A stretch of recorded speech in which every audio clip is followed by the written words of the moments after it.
but also has the title of the president of NICOM this year. So I want to thank her for her leadership. We just had a great meeting a couple days ago.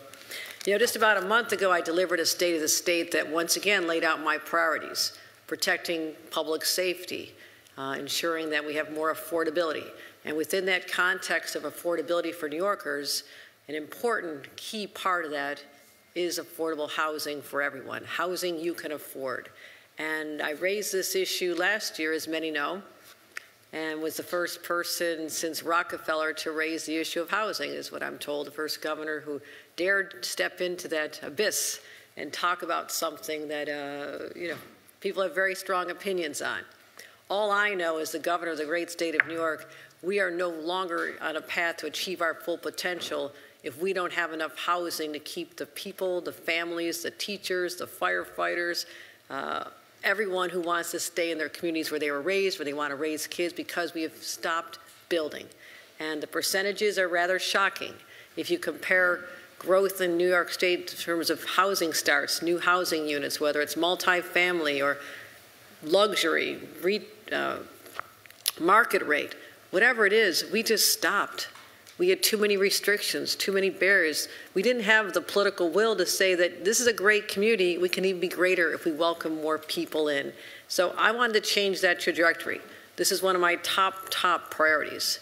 And many people predicted that after last year, we talked about it, but didn't have the big win we had hoped for. I realized that this is a game of getting to first base, second base, third base, and then you score. So we're on first base. This is the year I said I'm going to continue talking about this, and I'm really proud to have the engagement of our local officials here today, but also all across the state. I've been convening mayors and supervisors from Long Island up to Buffalo to the North Country on this very topic and explaining what is truly behind my passion for building more housing, because it's a simple matter of supply and demand. The more housing we build, the more we can meet that demand, the prices will go down and make our communities affordable once again. So I'm real excited about continuing on this. This is, you know, one of the top expenses for our struggling families. It's either their rental payment or it's the mortgage. And it's getting harder and harder and harder to achieve what has always been known as the American dream, the dream of possibility of owning your own home. And so as long as that's out of reach for New Yorkers, then we're not achieving our objectives, which is to make this the best place for people to live, and to know that people sometimes leave our state and they're not going to places like far away like Florida. Some are, but many are staying right in the northeastern corridor. They're going to Connecticut, they're going to New Jersey. I won't judge on whether they're better states or not. People can make their own decision. All I know is that they've built more housing. The housing is more affordable even just across the border or just across the river. That's something we can solve for. I truly believe we can solve for this if we have the commitment to working through some of the barriers that have been there for generations, the ones that people wouldn't talk about. And that's why I'm so excited. We're losing, you know, not just losing population and losing families, we're also losing political clout. We look at what's unfolding in Washington these last couple days. We'll comment on that at another time, but we used to have 43 members of Congress from New York State when I was a little girl growing up in Western New York. We have 26 now, and that number could continue to decline. So the loss of clout in Washington has also hurt our ability to bring home the bacon, the resources we need for our state as well. So there's also a larger dynamic at play here. So we must remain competitive. And so this year, we put forth a sweeping plan once again.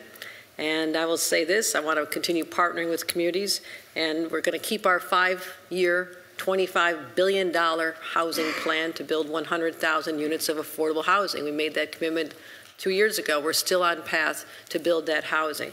We also said, I said, let's look around and see what our state assets are. We have a lot of properties in the state of New York. We have prisons, we have colleges, we have parking lots run by transit entities like MTA next to transit stations that would be much more full of life if we simply put a building there instead of having parking spaces that are empty by late at night. So we could put multi-family housing there, make it affordable apartments for young people to get to their jobs in the city if that's their choice.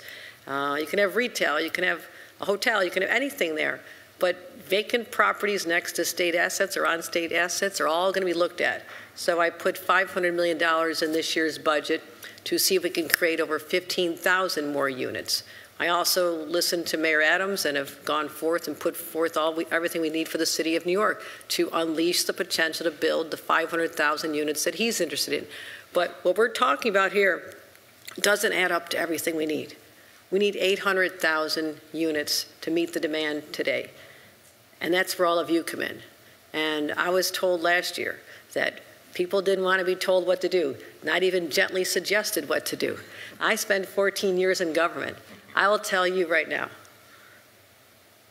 the relationship between Albany and local government is radically different than it was all those years, because it very much was top-down. You will do what we say. Unfunded mandates were the order of the day. It's something I say. We're not doing that to our localities. They're our partners. We all represent the same people, and I feel very strongly about that. So I was told last year that there's something else that could get all the communities on board. They said, we don't want any sticks, but we do want, all right?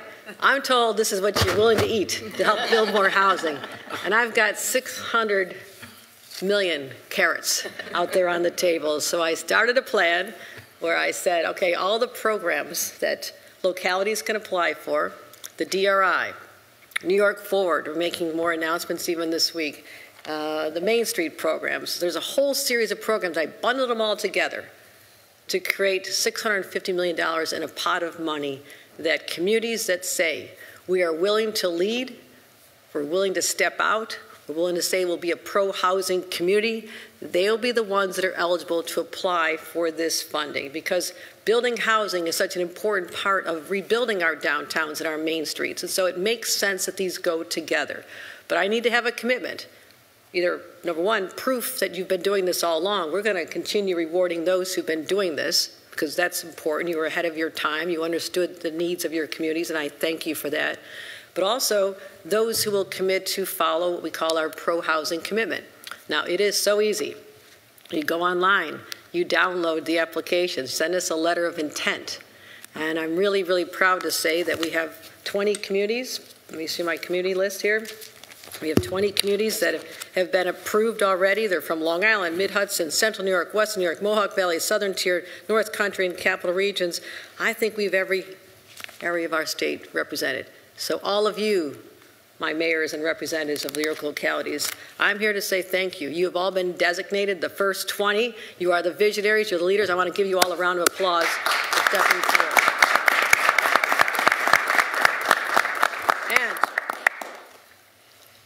Not just you 20, but I have the numbers keep rolling in literally by the hour.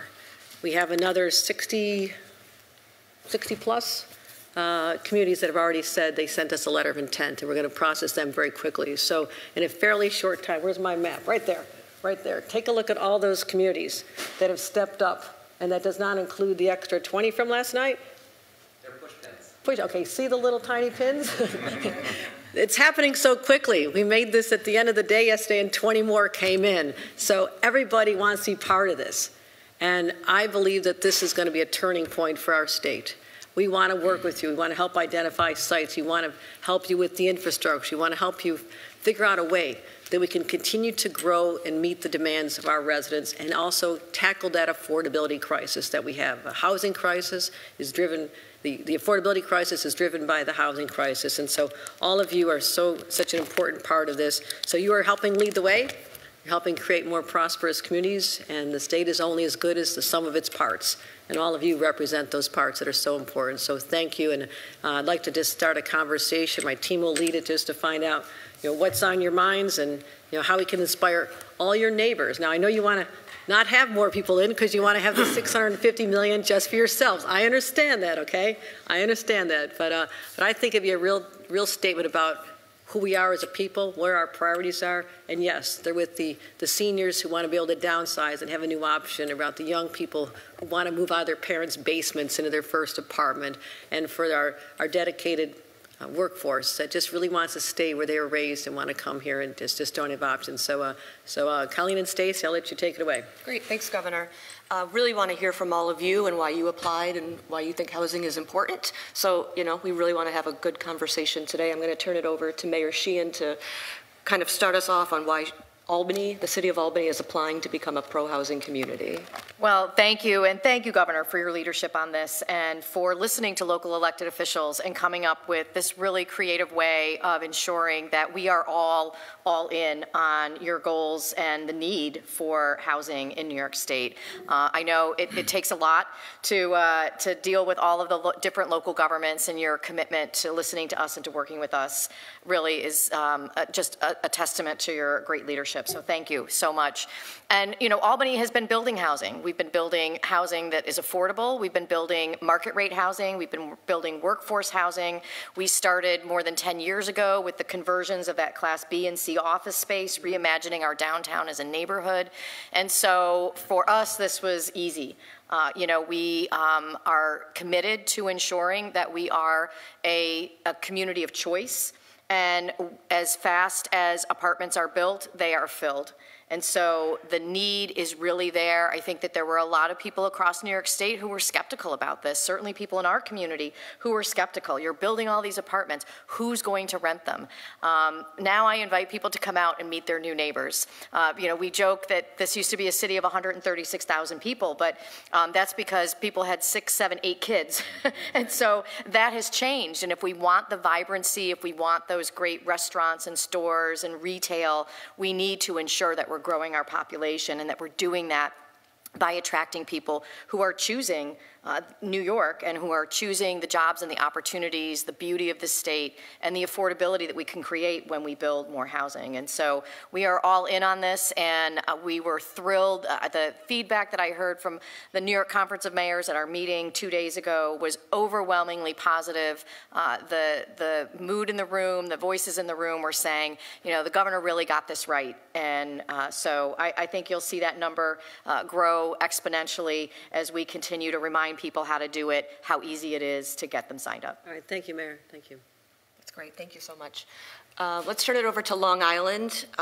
Brian Rivera, what does this pro-housing community certification mean to you? Well, first, thank you, Governor, for inviting us. Mayor Pereira sends his regards. He apologizes that he can't be here. But the Village of Mineola is honored to be one of the first municipalities in all of New York State to be named a pro-housing community. This designation will reward the Village for doing what we've been doing for the past 20 years, building smart, locally planned, transit-oriented development while maintaining our suburban quality of life. As the Village continues to plan for and create opportunities for families, new and old alike, to live, work, and play, this will allow us to get a leg up when applying for grant opportunities throughout the state.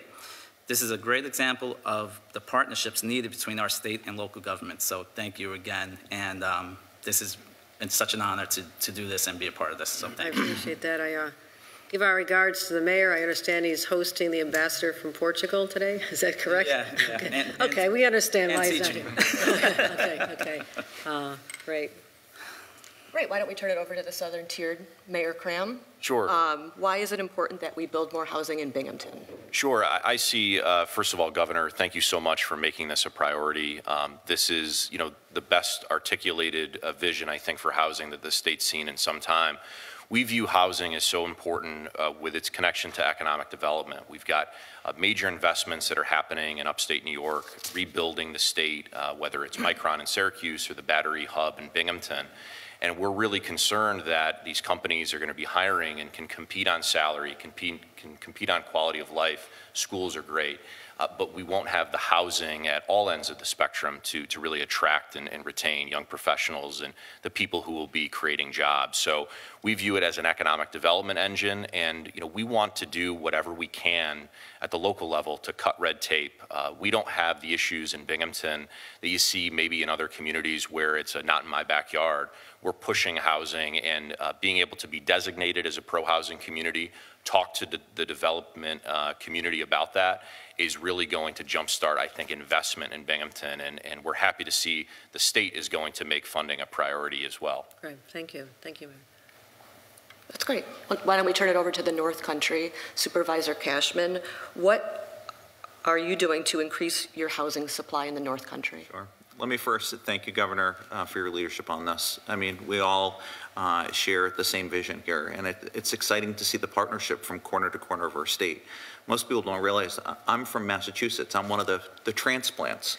And I was really lucky to be able to buy my first home with my wife early on, and I looked around at my peer group a little bit later on in life, and they started to struggle. So as a supervisor, you see those stress points.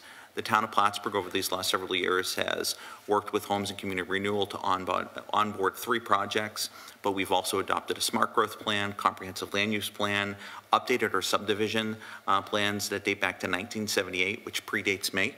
And now we want to continue to lead by example, and this program does that. It allows us as a seat of economic driving in the North Country for our corner to continue to punch above our weight. So thank you for the opportunity, and we look forward to continued partnership.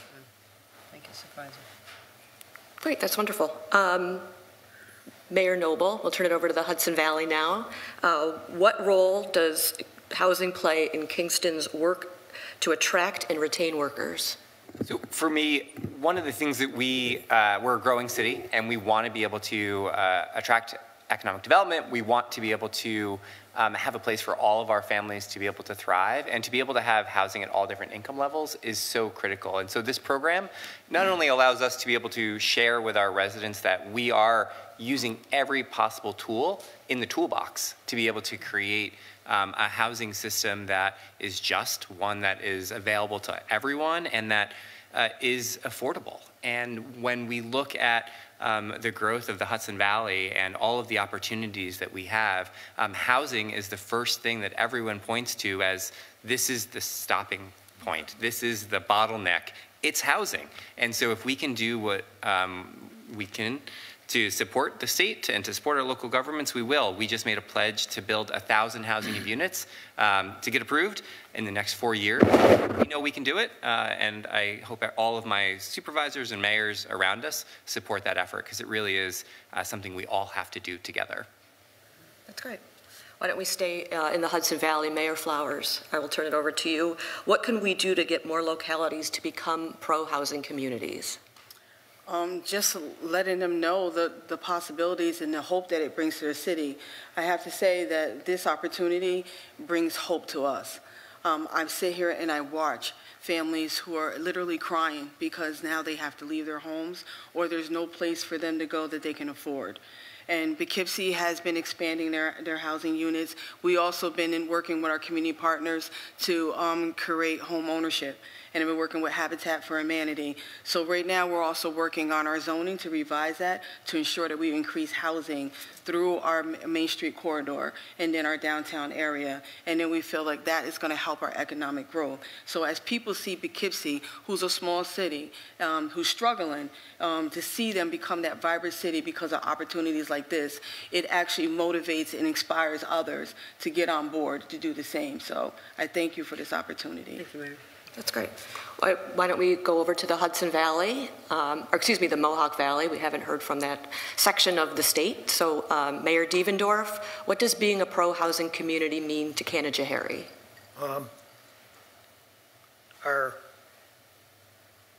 We hear, I was a pharmacist for many years in Canajoharie, and I hear that my clients at that time said it's really hard living here because housing is not affordable, and if it's affordable, it might not be in the best shape. And this idea from Governor Hochul for pro-housing meets everything we want to meet. We're concerned about affordable housing for families and single persons, and senior housing, and availability of housing and/or shelter for homeless, and the overall attractiveness of our housing stock. The need for housing rehabilitation is a problem, and vacant and abandoned buildings and property values are serious issues as well. And we're starting to make progress on this because the Beech Nut site with cooperation with Montgomery County leading this, has just been sold to Penrose Contracting, and they're going to put in a number of affordable housing apartments in that spot. So we're on our way. That's great. We are actually running up against time, so for our final question, we will turn it over to the Mayor of Dunkirk. Mayor, your question is, what does housing mean to the city of Dunkirk? Being that we're a small lake community and city, it means everything to us. And I know the governor has awarded the DRI last year to our community, and we're hoping that by being the pro-housing community and having this opportunity, we will actually get the investors, and we actually have a developer who is willing to invest $75 million in our community now, and we're excited, and that becomes from the ability to have the pro-housing designation. Anybody else want to? Any parting words? Yeah, let's go ahead. I'm Tistria Hochul. I'm the town supervisor in the town of New Lebanon. We are a small rural community in Columbia County, and we face a lot of issues with an aging population countywide and in our town. And this is an opportunity to potentially get an investment from some of the developers that aren't looking at a small rural town. We don't have public water, we don't have public sewer, and it's hard to attract that to our town. But when I graduated from New Lebanon High School in 1997, almost every teacher there lived in New Lebanon. And today, hardly any of our teachers live in New Lebanon. They live mostly in the Albany area. And when I have conversations with them, it's because they can't afford to live in New Lebanon. All of our local employers are struggling to find employees because people can't afford to live in our town. And so I thank you, Governor, and I thank you for this opportunity where a small rural community like mine might have an opportunity to attract an investor to come in and build some housing, some workforce housing, some senior housing. And we're really grateful for the opportunity. Well, thank you. Thank you very much. And you want to comment? Governor, thank you so much. Len Simon, Deputy Mayor of Croton-on-Hudson. What we found in government is you can't do much if you do it fast or try to do it alone. So this partnership with the state on pro-housing communities is just wonderful. It's a great day for Croton. We've made many advances in the last couple of years on affordable housing and multifamily housing. Croton's kind of built up, so I always say there's no place to go but up in Croton. And we've got over 101 units currently under construction. 40% of them are affordable. Excellent. So we look forward to this partnership with the state. We also happen to be in another partnership that we have with the state. We are the #1 climate smart community in New York State, thanks to you and NYSERDA. So I talk a lot in our village about the Croton of tomorrow, and you make the Croton of tomorrow one day at a time, and today's a very good day for Croton. Thank you very much. That's great. Here, go ahead. Hi, Village of Dryden, and I guess I want to say thank you very much, and I want to thank my county. The county has been very motivated to getting housing. They have different committees for it. Even the Ithaca Neighbor Housing is a very good organization. They've done that, a variety of type of housing. And we have other things. We have an IDA active that's going after helping us with that. And I'm in the town of Dryden, and they were strong for the fracking. Now they're the first community that has their own internet system.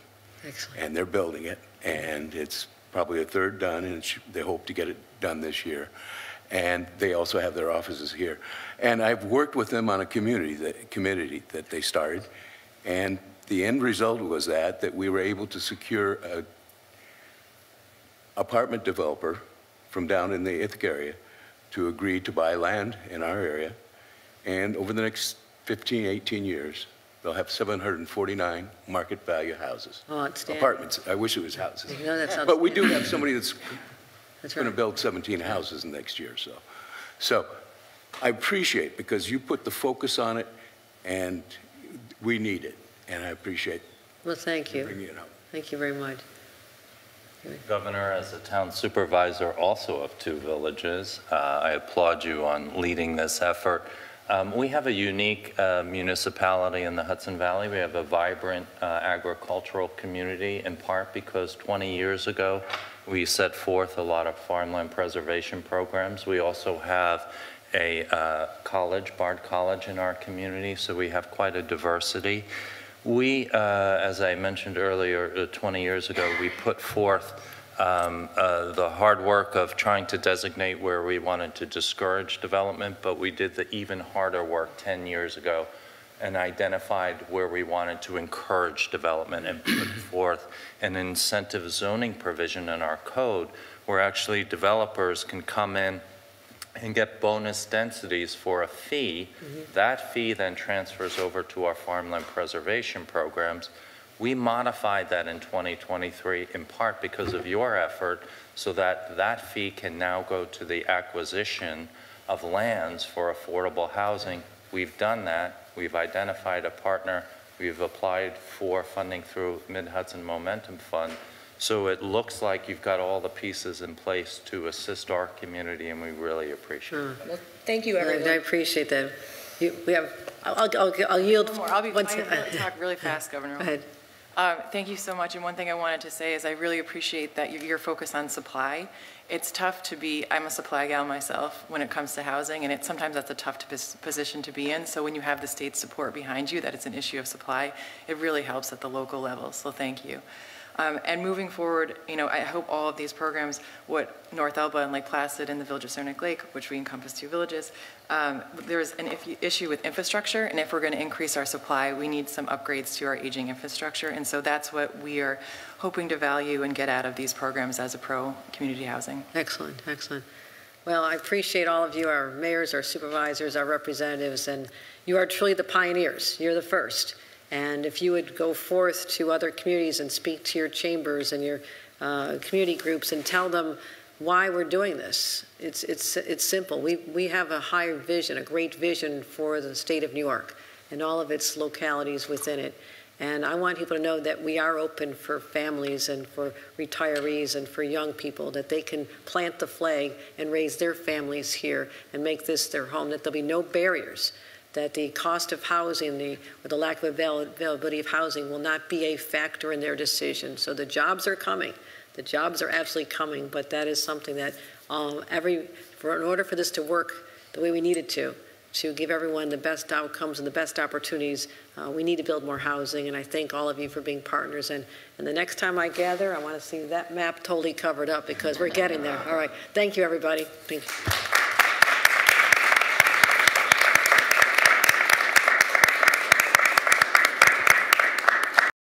Mayors and supervisors join us this morning as we announce the inaugural 20, the first 20 pro-housing communities that have stepped up.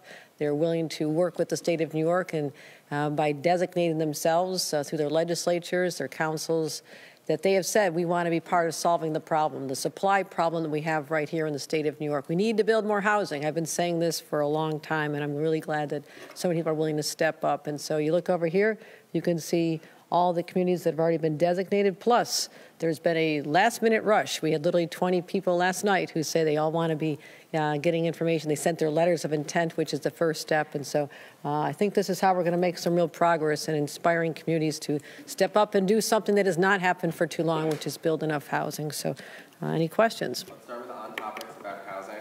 Let's go, Elise, and then Rebecca. Governor, what do you think about what you heard today and how this could unfold in your budget proposal? I'll tell you, I was really proud when you hear from Republicans and Democrats, mayors and supervisors from every corner of the state who stepped up and thanked the state of New York for realizing that there's a path forward. Now, as I was told, they all wanted a lot of carrots here. I'm going to, if anybody wants to hear this, this is what they said they wanted.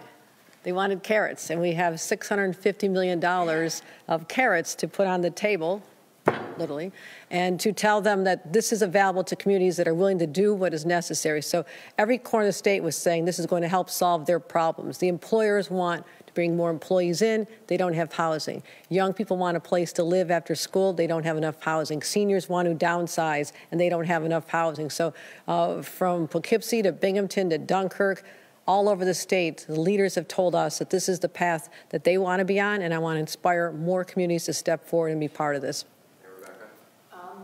Two quick questions. First, have any of these communities been formally approved to receive the grant funding yet, or has we not reached that point? And you mentioned that the state is on track to hit the 100,000 units of affordable housing built or preserved in 5 years. Is there any data that you have that supports that assertion, that shows, shovels in the ground or projects that build towards that goal? Yes, absolutely. I can get you that. This is a 5-year plan, $25 billion, and it is targeted to build over 100,000 units. And so having been to many ribbon cuttings and groundbreakings in the last 2.5 years as governor, I can attest that it's already happening. But again, the scale is not sufficient. That's 100,000 units for $25 billion. We need the private sector to step up. We need communities to break down all the barriers they have, whether it's zoning, which is a primary driver of why housing does not happen. There are zoning restrictions, as well as New York City, which has its own unique problems. And I'm working hard with the mayor to try and get through a pro-housing agenda for him as well, so we can start unleashing the potential of the city. Other part of your question? Just if any of these communities have gotten formal approval for... No, these are just announced today, and this is for the next round of funding, which we're announcing in the next couple of weeks, the funding available for the DRIs, New York Forward, as well as there's a lot of programs, New York Main Street, Market New York Capital Grants, the Long Island Investment Fund, the Mid-Hudson Momentum Fund, and the Public Transportation Modernization Enhancement Program. So all that money will be tied to whether or not the applicants have approached us to be designated as a pro-housing community. Grace. Good morning, Governor. Hi, Grace. I'm just wondering, what role do you see the local IDAs playing in the construction of new housing? They have been helpful. The challenge we have right now is that there's a limited number of housing credits that we get from the federal government that are allocated between the state and localities, and we're working that out with them. But they have been important partners in providing the local money to support projects that come into towns. I was just at a number on Long Island that were basically over the finish line because of the local IDA. And so I understand the important role they play. Governor, members of the legislature have said that any housing initiative needs to have tenant protections to go along with it. How far are you willing to go when it comes to tenant protections to get this across the finish line? That includes something like good cause eviction. I've always talked about the need to protect our tenants. However, they should not be conflated. I'm talking about supply. Regulations related to tenants do not get me more supply. They don't build more housing in every corner of the state. So they are two different conversations. I know people want to tie them together, that if you don't do this, we won't let you do this. That has never made sense to me. Separate them. Let's have two thoughtful conversations. But the number one priority is to get more shovels in the ground to build more housing throughout the entire state of New York. All right, we have time for a couple of comments. Governor, with the 3rd Congressional District election less than a week away, how do you think this race will be setting the tone going forward for the campaign season? And as a follow-up to that, should President Biden be getting a bit more involved on behalf of Congressman Suozzi's bid? Well, that's totally between them. I'm not running Tom Suozzi's campaign. So, but I will say this, that what happened this week when the Republicans in the House of Representatives said that any plan, a thoughtful plan, a plan devised by Republican senators and Democratic senators was dead on arrival. Where's the outrage from the 10 Republican members of Congress who see what's happening to our state, the money that we're having to spend out of state dollars to help deal with this humanitarian crisis? They have enough clout. And if they want to have their friend running in the 3rd Congressional District, they ought to give her something to run on, which is to say, I'm standing up in support of a common sense, bipartisan compromise that this nation has desperately needed for decades. So this should be a factor in that race.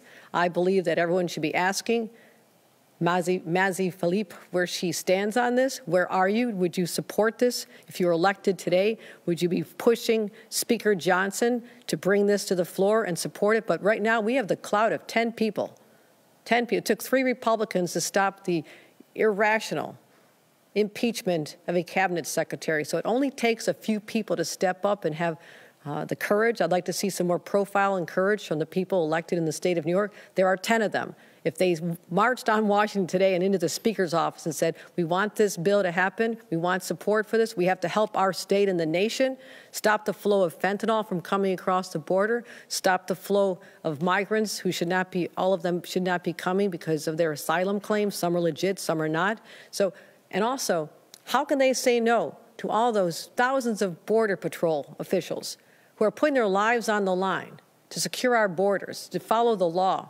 and they won't support more money to assist them, which is something they've asked for from the beginning. So you can't make this up, but it will have an effect on that election, and that'll have an effect. It'll definitely bleed over into all the congressional races in the battleground districts throughout the state of New York. I will make sure that's the case. John, Governor, your proposal to expand the list of hate crimes. One of the crimes you've added to the list is making graffiti. I'm curious why you felt it's necessary to include that on that list, and also what do you say to people who say that perhaps adding relatively low-level crimes like graffiti is going too far? Because it is a hate crime. Go up to the community in Westchester where people woke up that morning and went to their local plaza and saw hateful messages against the Jews scribbled across the walls. This is not someone writing a piece of paper, putting something online or something in a newspaper. This is, first of all, it's vandalism, but it's hate-inspired vandalism, and that has to be reckoned with. This is the state of New York. We're not tolerating any forms of hate. Bernadette, last one. Should the state pick up half of New York City's bill for the migrant crisis? Yesterday, the mayor said that they need at least $400 million more, although that was confusing as to whether it was tacked on to your proposal already.